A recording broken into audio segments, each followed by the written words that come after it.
Humildemente, agradeço profundamente o convite, Nivaldo. Você, a tua família, a direção desse departamento que eu acredito que é um dos mais importantes da nossa igreja. Trabalhar com a família hoje é um grande desafio, Nivaldo. Por isso que eu louvo a Deus, porque nós temos na igreja pessoas como você, a Sol, uma grande companheira tua que está regimentando forças para poder levar informações e poder tentar, de alguma forma, salvar famílias que talvez estejam em frangalhos. Deus seja louvado por vocês. Logicamente que falar sobre família é sempre um desafio. Falar sobre casamento, mais desafiador. Agora, falar sobre o aspecto masculino hoje é mais difícil ainda. Por quê? Porque nós vivemos numa época em grande disputa. As disputas entre o homem, as disputas que existem, que se fazem presentes nos relacionamentos entre homens e mulheres, tem levado muitos homens a pensarem o seguinte: será que eu vou conseguir ter êxito no relacionamento? Será que eu vou conseguir ter sucesso na vida a dois? Diante dos desafios que não apenas estão relacionados com o casamento.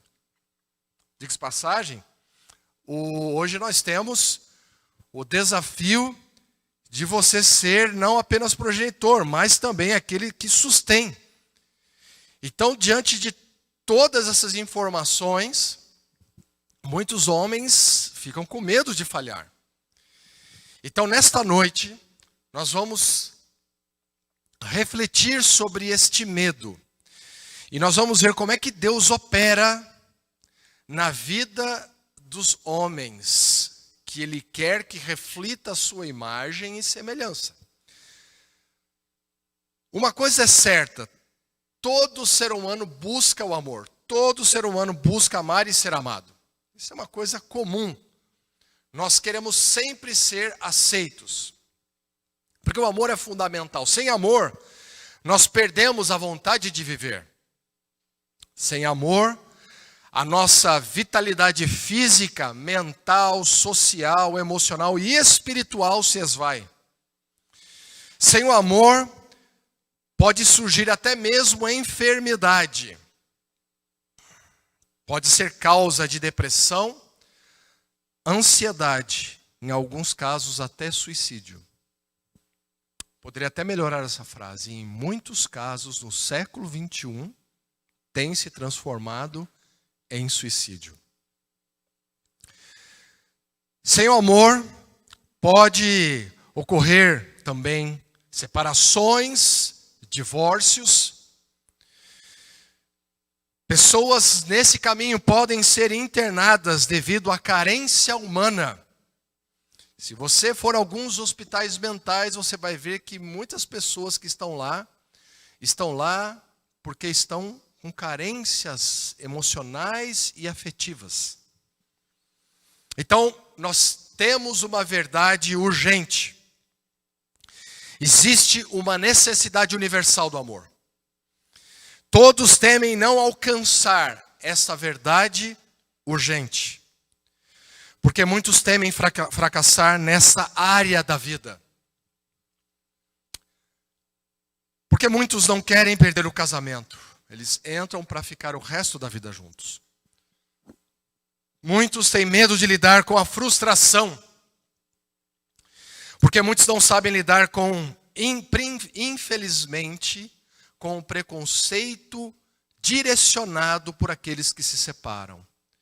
Pelo preconceito direcionado por aqueles que entram no divórcio. Então, estudos afirmam que o fracasso nos relacionamentos podem causar uma grande pressão emocional totalmente destrutiva. Revelar possíveis comportamentos, até mesmo de delinquência, na fase adulta. Motivar atitudes criminosas. ser causa de alcoolismo e várias formas de toxicomania, resultando além da depressão, ansiedade e o suicídio. O amor é o que faz girar o universo. E quando falhamos em usá-lo corretamente, todas as criaturas sofrem. Vamos abrir a nossa Bíblia em Eclesiastes, no capítulo 4. Nós vamos ler uns 2, 3 textos essa noite para elucidar o caminho que nós vamos percorrer. Esse texto, ele vai falar sobre as tribulações da vida. E antes de eu lê-lo, eu quero convidar todos que estão aqui, aqueles que estão me acompanhando em casa, pela internet, ou pelo Facebook, ou pelo YouTube, que pare, curve sua fronte e vamos fazer uma breve oração. Deus, Pai de amor e do amor, nós somos gratos, Senhor Deus, porque o teu amor nos dá a vida. A cada dia que acontece esse milagre da vida, o seu amor se manifesta nesse milagre. E nós somos gratos imensamente, porque cada dia esse milagre se renova. Pedimos, Pai de amor, que nesse momento nos achegaremos a Ti no Teu trono de graça. E que ao achegarmos a Ti, nós estejamos limpos de coração e mente. E Te pedimos perdão, Senhor. Perdão pelas nossas mazelas, pensamentos e atitudes. E que esse momento se faça sagrado, para que apenas o Teu querer e a Tua vontade se estabeleça nesse diálogo que vamos ter acerca do Teu querer, acerca da Tua palavra. Dá a unção do Teu Espírito Santo para quem está aqui e quem está em casa nesse momento. Que a Tua palavra viaje e repouse em cada coração sedento de homens que querem terem sucesso em suas vidas matrimoniais. Nos dá, nesse momento, a sua direção, em nome de Teu Filho amado Jesus Cristo. Amém. O versículo 1 começa dizendo o seguinte: vi ainda todas as opressões que fazem debaixo do sol. Vi as lágrimas dos que foram oprimidos, sem que ninguém os consolasse. Vi a violência na mão dos opressores, sem que ninguém consolasse os oprimidos. Pelo que tenho por mais felizes os que já morreram, mais do que os que ainda vivem. Porém, mais que uns e outros, tenho por feliz aquele que ainda não nasceu e não viu as más obras que se fazem debaixo do sol. Versículo 4. Então, vi que todo trabalho e toda destreza em obras provém da inveja do homem contra o seu próximo. Também isto é vaidade e correr atrás do vento. Versículo 8. Isto é, um homem sem ninguém não tem filho, nem irmã, contudo não cessa de trabalhar. Os seus olhos não se fartam de riquezas. E não diz: para quem trabalho eu? Se nego a minha alma os bens da vida, também isto é vaidade. E enfado e enfadonho o trabalho. Melhor é serem dois do que um. Porque tem melhor paga do seu trabalho. Porque se caírem, um levanta o companheiro. Aí, porém, do que estiver só. Pois caindo, não haverá quem o levante. Também se 2 dormirem juntos, esses se aquentarão. Mas um só, como se aquentará? Se alguém quiser prevalecer contra um, os 2 lhe resistirão. O cordão de 3 dobras não se arrebenta com facilidade. Vemos que esse texto, ele desnuda, ele explora a grande característica da vida comunitária, da vida a 2. E para o homem, isso precisa ser restaurado. Precisa ser trazido para este homem do século 21, que está hoje enfraquecido, desrespeitado, trazer a verdadeira motivação para o seu coração, que é o princípio do amor correto. Porque esse amor correto, ele contribui para o bem-estar do indivíduo de uma forma geral. Impelidos pelo amor correto, seu poder, somos capazes de continuar avançando apesar dos momentos de amargura e tristeza. Mesmo diante de tudo dando errado, suportando insultos, crueldades e maldades, não só fora de casa, mas também dentro de casa.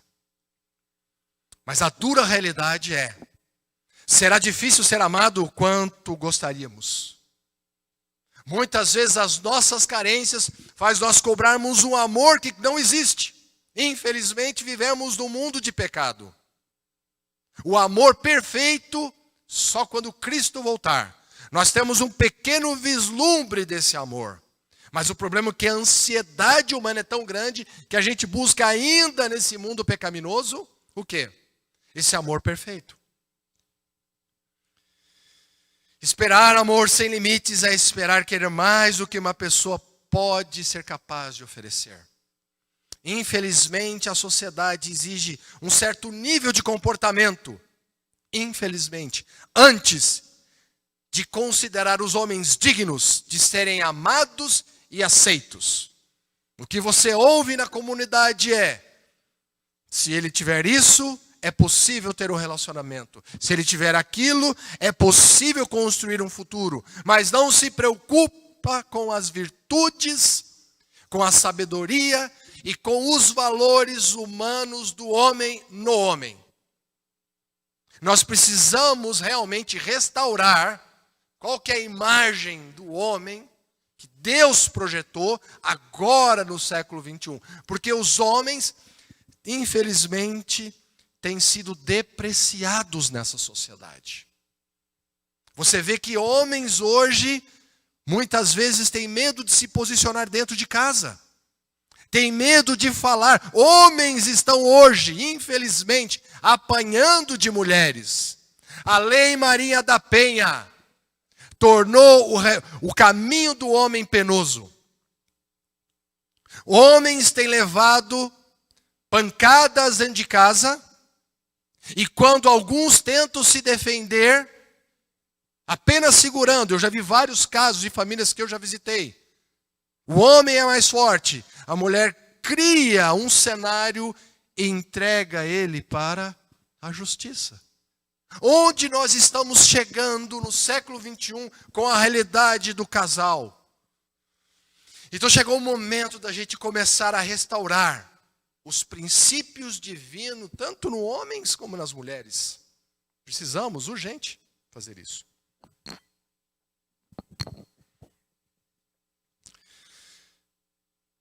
O que faz então os homens falhar em muitos casos? Algumas coisas rápidas. Primeiro, não saber, não conhecer a capacidade de amor de uma mulher.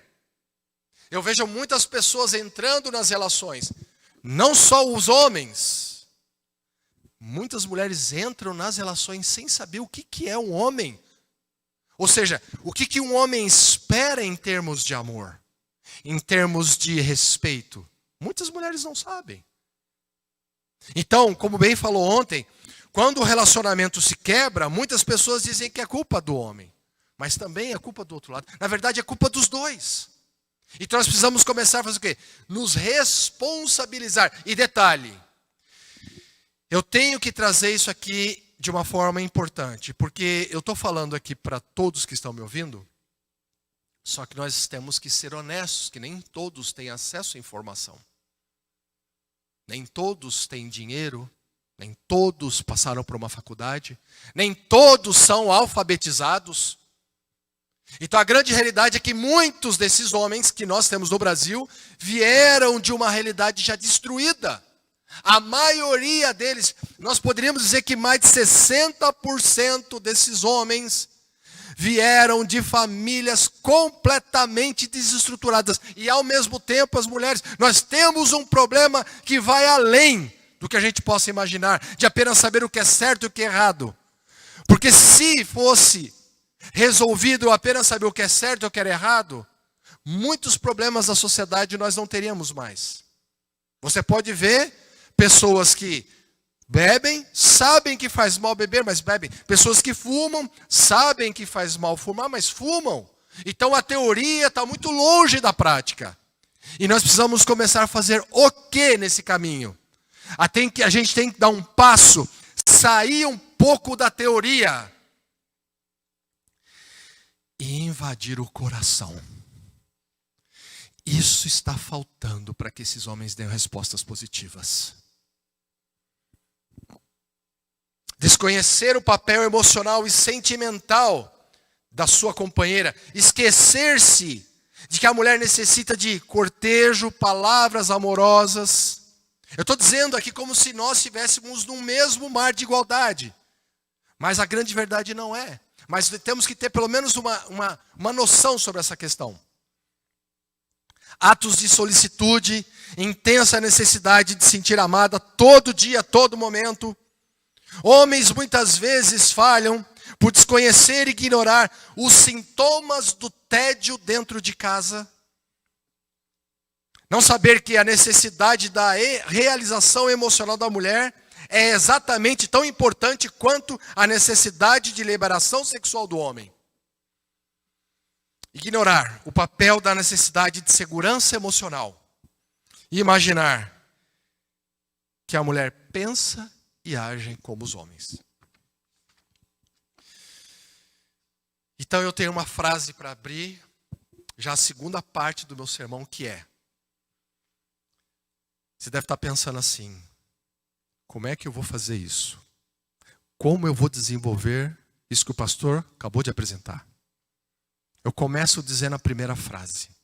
Se você está com medo, é o primeiro passo para você ir para o segundo estágio, que é: não desista. Não desista. Vivemos na inquietação dos pensamentos, na aflição da vida. Por isso que a fé é importante para me lançar, para te lançar, ó homem, na batalha, no combate. O grande jugo sobre nós, essa inquietação que nos acabrunha, que nos jogam para baixo, que nos deixam enfraquecidos, combalidos, quebrantados, sem ânimo. Os pensamentos nos traem, os temores do coração nos assaltam. E quando isso acontece, as sete desgraças da vida humana começam a ser presentes na sua vida. A primeira delas, o furor, o ciúme, a inquietação, a agitação, o temor da morte e a cólera persistente além das querelas. Traduzindo querela, porque outro dia eu perguntei o que era querela para uma pessoa que estava dando estudo bíblico, ela me disse que era comida de passarinho. Querela, minha querida irmã, meu querido irmão, são as discussões, são as brigas, as queixas, as reclamações, os lamentos, os gemidos desnecessários diários. E muitas pessoas estão convivendo com essa realidade diariamente.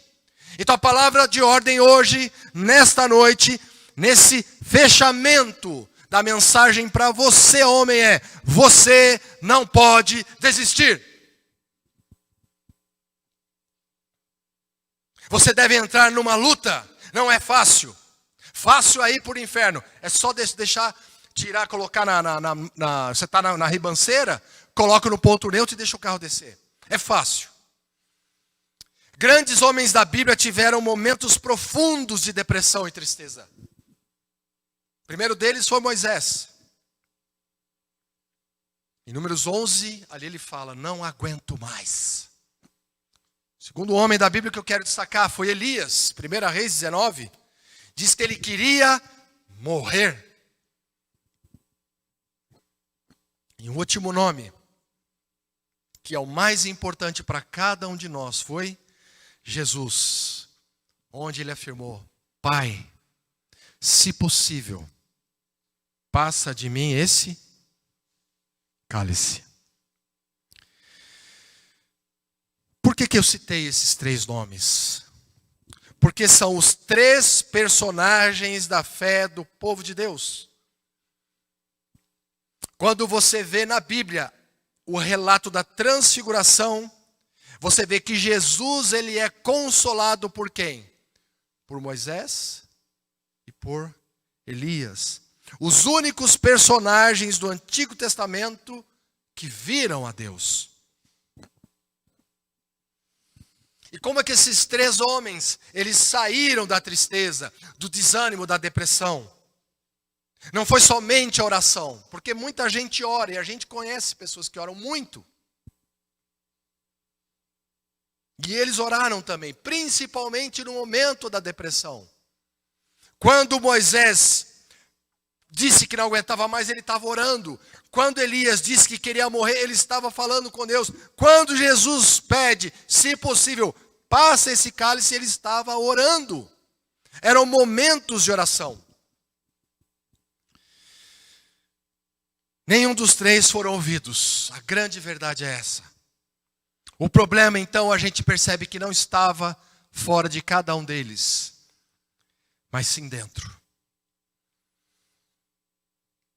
Então eles fizeram a coisa mais importante que você precisa fazer e tomar posse essa noite na sua vida é: eles saíram do buraco que se encontravam e foram para a intimidade com Deus. Jesus para o Monte das Oliveiras, Elias para o Monte Horebe e Moisés para o monte qual ele teve o contato com Deus, as tábuas, a reescrição das tábuas, o momento que ele vai constantemente ali apelar pelo povo a Deus. Ele não desistiu. Várias vezes. Se tem um homem que a frase que deveria ser colocada no túmulo dele, se encontrassem, seria: aqui jaz um homem que não desistiu.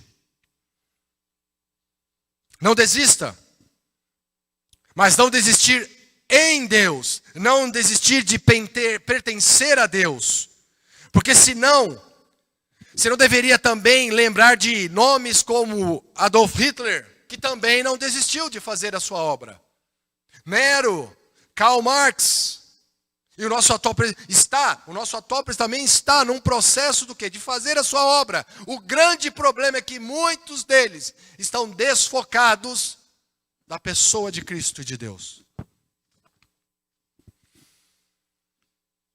Então, para não desistir em Deus, você precisa subir a montanha.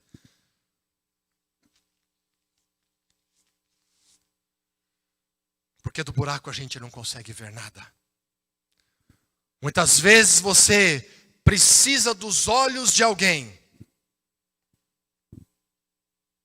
para você poder enxergar melhor.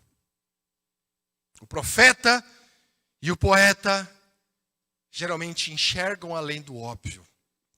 Isso me faz lembrar uma história de Rubem Alves. Ele relata uma história real. Havia um amigo de Olavo Bilac que queria vender um sítiozinho que ele tinha.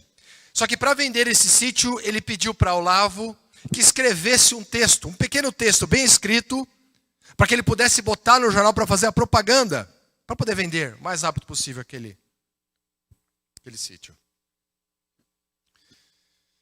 Porque Olavo também conhecia muito bem o lugar.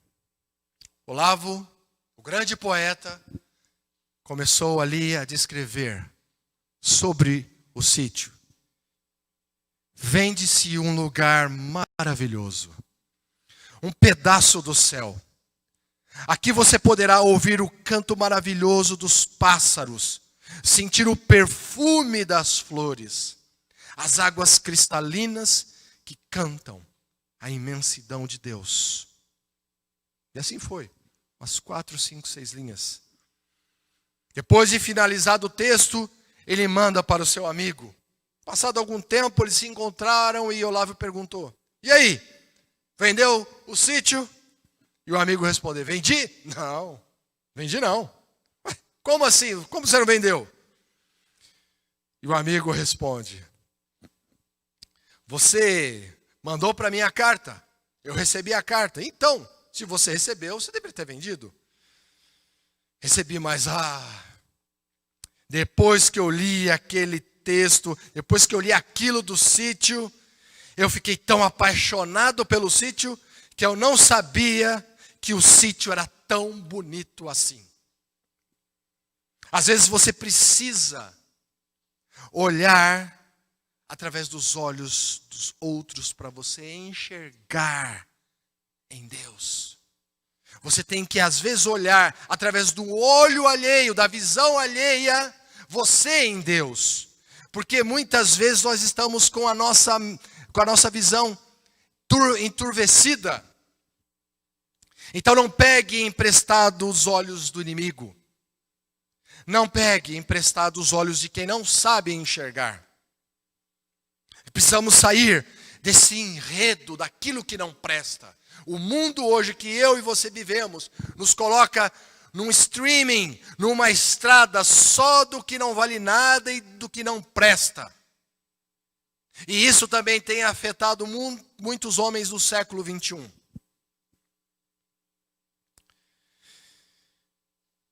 Muitos homens, muitas vezes, estão sendo uma máquina com o seu motor estragado. Qualquer coisa vira um peso para eles. Muitos fazem uma tempestade num copo d'água.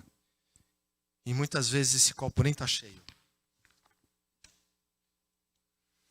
Começa a reclamação, o diz que me diz, a fofoca, a maledicência. E assim você começa a entregar a sua vida, você começa a entregar a sua alma à tristeza. Começa a olhar a vida do pior ângulo possível. Concentrando-se todo momento naquilo que não presta.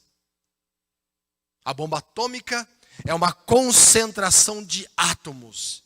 E muitas vezes a gente fica concentrando como uma bomba atômica tudo aquilo que não presta. E ao invés de a gente emanar o que é bom, a gente transborda do que não presta. Para todas as pessoas que estão ao nosso redor. E a gente tem que consertar isso. Precisamos ter um renascimento. Precisamos ter um encontro. Precisamos consertar a lente estragada do nosso coração, onde tudo é negativo, e desta forma você desiste. A marca da Bíblia é, ele, desde do Antigo Testamento até o Novo Testamento, de Gênesis a Apocalipse, existe uma marca. Ele não desistiu em Deus, por maior ou por maiores que fossem os obstáculos que esses homens que eu acabei de dizer passaram. Por que que o Moisés é considerado o homem de Deus? Por que que ele é considerado um homem manso, um homem que suportou firmemente até o fim da sua trajetória? Porque ele nos ensinou uma lição pedagógica muito importante.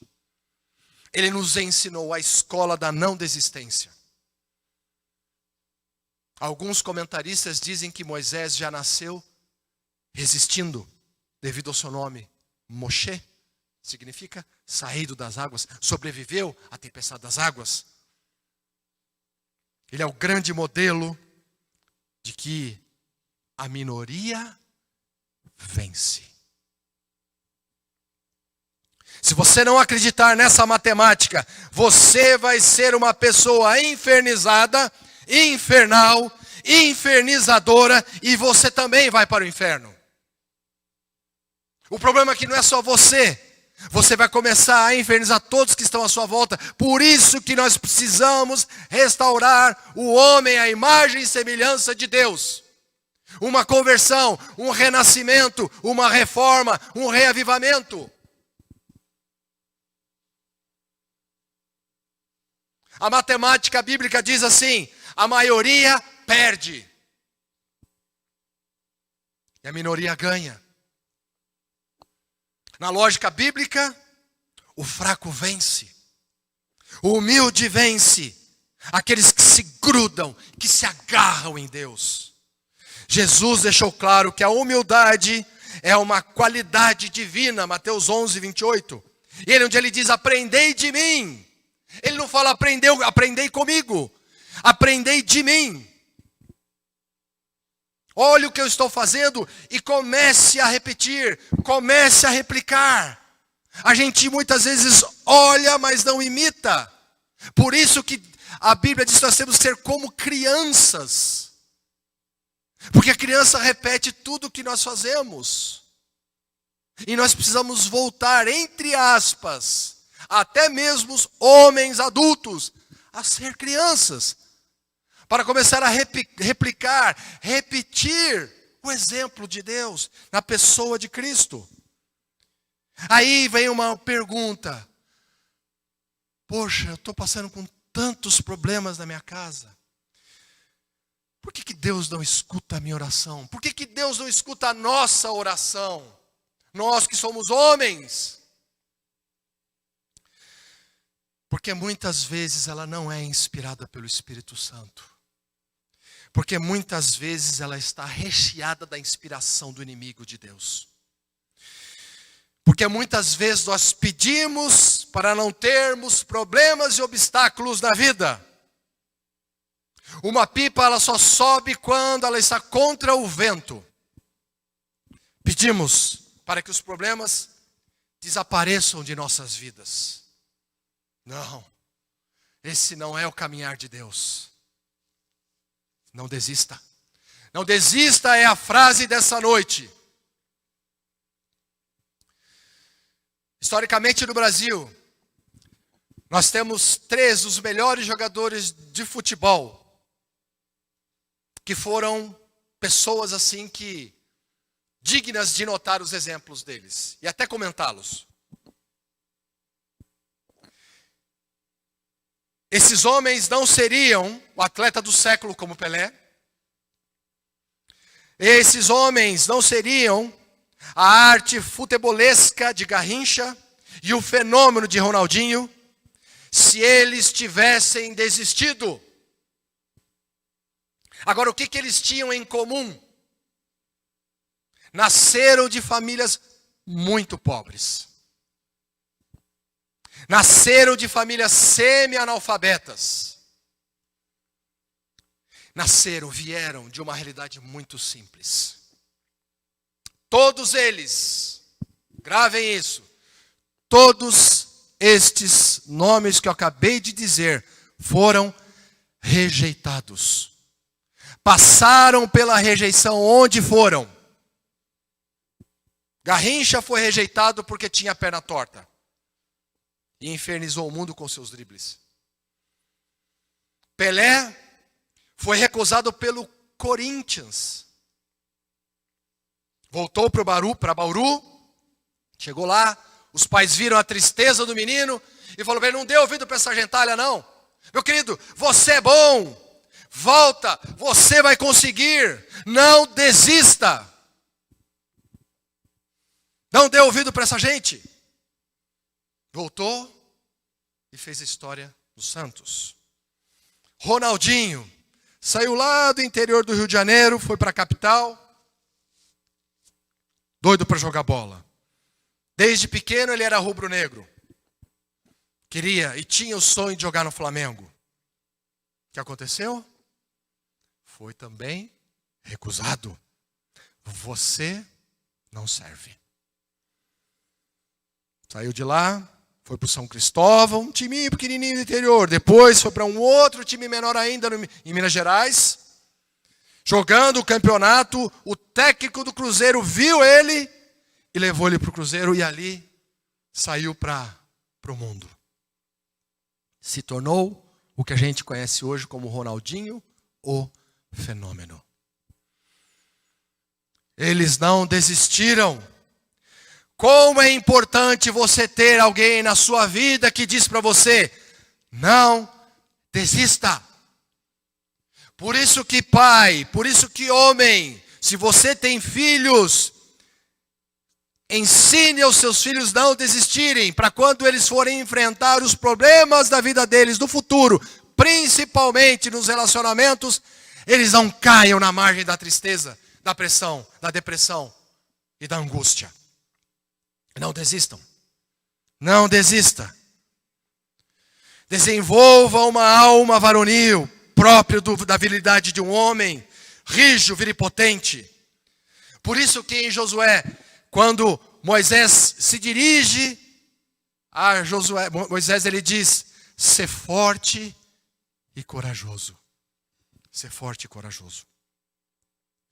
Os problemas eles existem para serem superados. Os problemas existem para você ficar mais forte. Não é fácil. E uma coisa eu tenho que te dizer, na natureza, o que não mata te deixa mais forte. Não são os problemas exteriores que nos derrubam. A força do ser humano, a força do homem deve vir de Deus e invadir, permear o coração, para que ele não fique deitado, mas para que ele se levante e vá avante. Se o coração humano se deixar levar pelo desânimo, escute bem, essa palavra, desânimo. Qualquer probleminha vira um problemão. Qualquer coisinha vai derrubando a pessoa. Agora, por que tanta gente anda desanimado? Porque tanta gente precisa de cada dia mais estímulos para se animarem. Alimento, jogos, mídias sociais, é estímulo atrás de estímulo, música atrás de música. Nós estamos aqui para julgar nesse momento, porque o tema dessa noite não é esse. Mas é apenas uma alusão para saber o que invade o nosso coração, que faz com que a gente fique desanimado. E é importante a gente olhar isso. Muitas pessoas falam assim, por que coisas ruins acontecem comigo? Nunca se esqueça que outras pessoas passaram por dificuldades iguais às suas, ou até mesmo piores do que a sua. Uma coisa que eu aprendi nos meus momentos de tristeza, não foi olhar para quem está do meu lado, para ver se encontra alguém pior do que eu. Foi olhar para o que Deus instruiu homens a colocar na sua palavra sagrada, para saber como é que Deus trabalha com homens de Deus. E como que eles reformam esses homens de Deus. Porque talvez você tenha que passar por isso, para o seu crescimento, para a sua salvação e daqueles que estão à sua volta. O segredo é que dentro do coração existe essa caixa de ressonância do milagre, que é o nosso coração. A gente precisa permitir milagres. Nós não estamos mais vendo milagre. É porque a nossa igreja agora é uma igreja racional. Não. Precisamos ver em nós milagres. Precisamos dar a oportunidade do milagre. E às vezes a gente fica tão preocupado, nós que somos homens, tão preocupados em revolucionar o mundo com as nossas próprias mãos, com a nossa própria força, com a nossa própria inteligência, com o nosso próprio poder e influência. Por isso que a cura interior é o fundamental de todas as formas de cura. Foi a que Jesus fez durante toda a sua vida. Ele curou muitas pessoas fisicamente, mas o objetivo maior de Cristo era curar aquelas pessoas por dentro. Nós precisamos nos convencer dessa necessidade da cura interior. Olha que interessante, quantas pessoas Jesus curou das doenças físicas depois da sua morte? Quantas pessoas Jesus ressuscitado curou de doenças exterior depois de já ressuscitado? Quantas pessoas Jesus ressuscitado converteu diretamente a eles? Todas essas 3 perguntas têm uma única resposta: nenhum. Depois da sua ressurreição, Jesus não fez nenhum milagre de cura física, nenhum milagre de cura espiritual, mas foi para curar o coração de todos os que estavam ao seu redor. Porque curados interiormente, eles teriam força para levar a esperança das boas novas a todos. E é isso que nós precisamos, homens. Restauração interna. Porque todos somos chamados para encher as pessoas ao nosso redor de ânimo. Ânimo, alma, ânimo, alma. Quando a gente estuda semanticamente essa palavra, olha que interessante, alma, ela vem de um radical que significa o quê? Ser vivo, pessoa humana, ser, vida. E ânimo, do latim, anima, que significa o quê? Sopro, hálito, respiração, que dá vida. Alma que faz a pessoa estar viva. Que tristeza, meus queridos amigos, filhos do Senhor. Quantos homens desanimados. Desânimo significa falta de alma. Falta do Espírito Santo de Deus que te dá a vida. Uma igreja, uma família sem o Espírito Santo é desalmada. E o mais triste é que essas pessoas, essas famílias, esses homens desalmados, são pessoas que têm maus sentimentos, cruéis, perversos e desumanos. Então, ânimo, a partir de hoje, tem que estar no teu lábio. Tem que estar no teu coração, na tua mente. O Espírito Santo te influenciando. É a força, é o dínamo que invade o ser.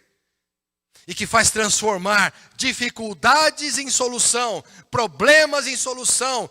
Quedas em impulso. E aqui começa o seu crescimento em Deus.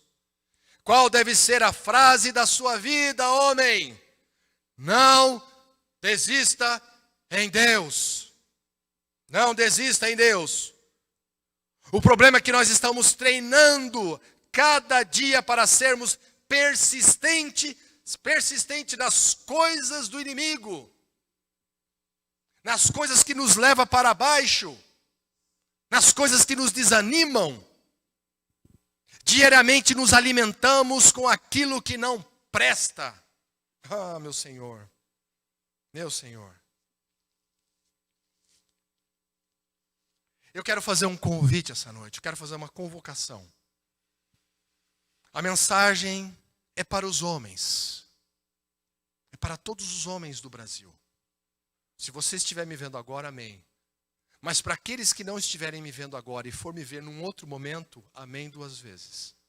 Porque ainda há esperança para você também. Eu quero te convidar para um combate. Uma luta espiritual contra as trevas. Nós temos que ser homens contra a cultura. Esse veneno que a igreja entrou da política. Nós temos que parecer bem no meio dos outros.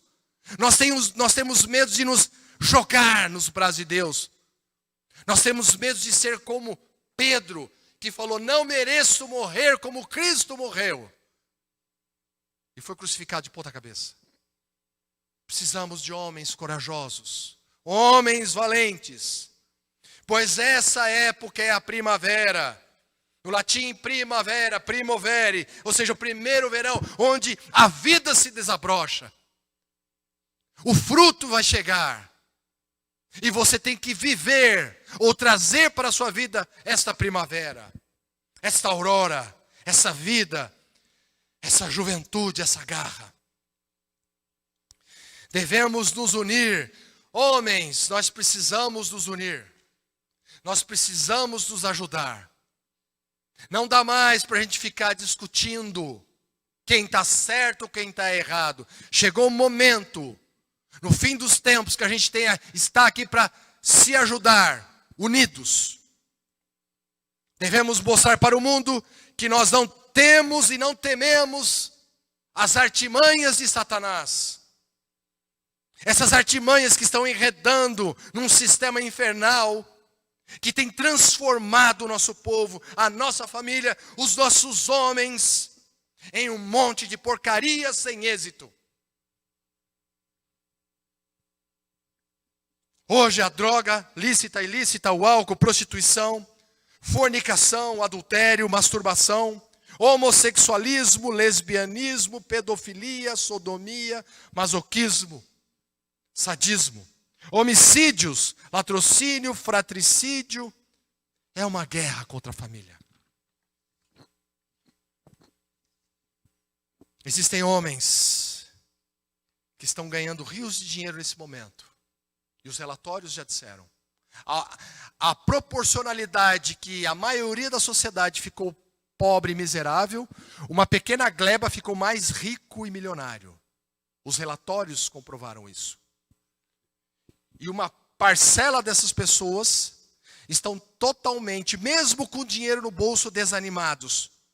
Muitos deles se tornando teofóbicos, que têm horror a Deus. Porque deixaram o bichinho do desânimo entrar. E onde entra o desânimo, o Espírito Santo vai saindo. Ele vai indo embora.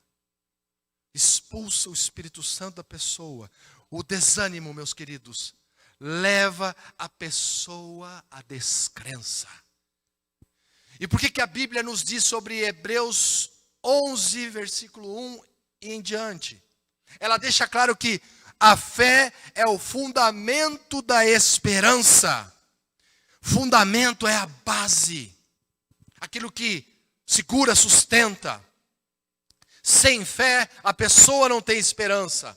A esperança é uma virtude teologal, é uma virtude teológica que nos sustenta contra o desânimo, que nos leva a lutar pela vida eterna, pela família e por nós também, como homens de Deus. Renovando as nossas forças, como uma âncora para a alma, para sustentar o fundamento da fé, que anima a pessoa, que corresponde e responde ao anseio da felicidade humana, que é algo que o ser humano busca constantemente nos lugares errados.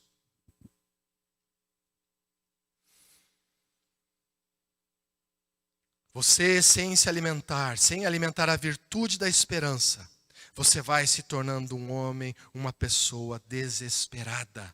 Quando um homem cai no desânimo, gera descrença. E este é o grande sonho daqueles que estão a serviço do inimigo. Levar o homem à descrença. Por quê? Quem não acredita em nada, passa a acreditar em tudo. Quem não acredita em Deus, acredita em qualquer bobeira. Ateu acredita em qualquer coisa que se apresenta a ele. Por isso não entregue o seu coração à tristeza. Resista. Diga a você mesmo, nesse momento, antes da minha oração,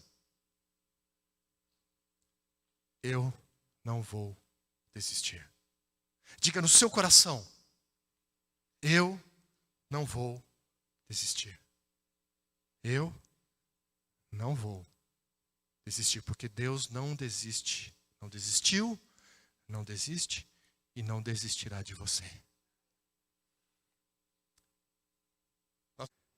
Nós só temos que fazer uma única coisa, homens. entregue a sua vida a Cristo. Amém. Pois Ele é a solução. Amém. Por mais difícil que seja a tua vida, no final, a vitória será sempre certeira. Oremos. Agradecemos-te, Deus, Pai de amor, pela tua palavra que nos motiva e nos tira do desânimo. Obrigado porque o Senhor coloca histórias de homens que viveram os piores problemas e dilemas de suas vidas, mas tiveram a coragem de dizer para si mesmos: eu não vou desistir. Nesta noite existem filhos teus, ó Deus, que estão dizendo isso em seus corações, porque estão cansados de lutarem e perderem. Mas nessa noite, muitos deles estão colocando nessa batalha, nesse combate, essa frase em suas mentes: eu não vou desistir. Com Cristo à frente, nós vamos, na maioria das vezes, em todas as vezes, mesmo que caídos, sermos vencedores. Porque na certeza da tua palavra, Senhor Deus, Cristo é a solução para os problemas da nossa vida. Dá, Senhor Deus, a tua bênção para todos os teus filhos que te ouvem nesse momento. Dá a certeza de que tu estás tomando conta de cada vida. E dá também o conforto e o consolo para cada coração que está agora desanimado e quebrantado. E que ao final desta oração, ao terminarmos com um amém, a revolução e o milagre atinja estes homens e eles possam se levantar renovados, dizendo dentro de si: eu não vou desistir. Te pedimos, te agradecemos, em nome de Jesus Cristo. Amém. Eu quero agradecer essa linda música, foi perfeita a nossa combinação, né? Foi fantástico, eu fiquei bastante emocionado com essa música. E eu quero também agradecer todas as pessoas que se manifestaram e que mandaram uma mensagem. Deus seja louvado pela sua expressividade, que Deus atinja a sua família. E na semana que vem, nós vamos passar por um outro momento agora. Nós vamos falar com as mulheres. Nós começamos com os homens não porque eles são mais importantes, mas nós vamos terminar com alguém também que é tão importante quanto os homens, que são as mulheres. Dizem que o fim é melhor do que o princípio e o começo. Então, semana que vem, a sexta-feira, nós vamos estar aqui a partir das 8 horas da noite, em ponto. Nós vamos já estar aqui conectados, esperando você. Se você atrasar, Deus vai perdoar com certeza, mas nós vamos já estar aqui, orando e esperando você. Bom, Deus abençoe a todos, que Ele nos dê a sua graça, o seu amor e a sua misericórdia. Em nome de Jesus, amém. Boa noite a todos.